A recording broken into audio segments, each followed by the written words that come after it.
Hi, welcome back to Cheryl Trades Leaps. This week, the market looked incredibly strong, but the real question is it still a good time to buy? We just saw a powerful rally across the major indices.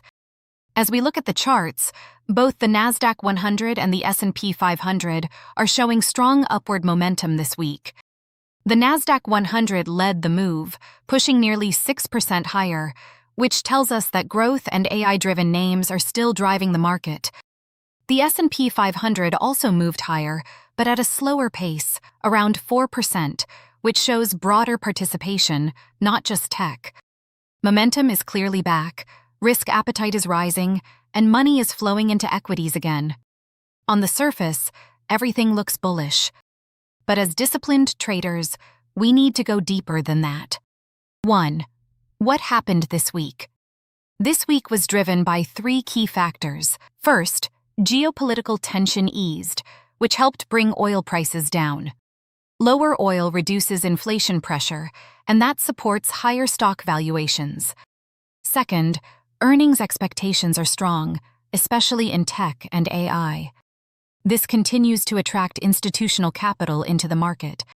And third, there has been consistent inflow into equities, which confirms that institutions are participating in this move.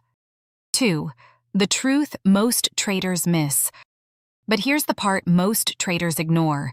The market didn't just move up, it moved up fast. And when momentum gets stretched, risk increases quietly. This is where many traders start chasing, and that's where mistakes happen. 3. My strategy. My approach doesn't change just because the market is green. I don't chase strength. I wait for confirmation. And I enter on pullbacks into value zones. Right now, many high-quality names are extended short-term. And with earnings coming up, implied volatility is rising, which makes new leaps entries less attractive. 4.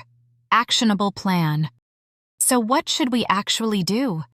If you're already in profit, this is a good environment to trim into strength. If you're not in a position, this is a time to be patient. Let the market come back to you. The best opportunities often come after earnings, when volatility resets and price gives you a second chance. The market is bullish, but it's not cheap anymore. And in this environment, discipline matters more than ever. Cash is a position. Patience is an edge. And A-plus setups are worth waiting for. This is Cheryl Trades Leaps, where we focus on discipline, strategy, and long-term edge. It's not financial advice, it's just education to help you trade smarter. Thank you for watching, and see you in the next video.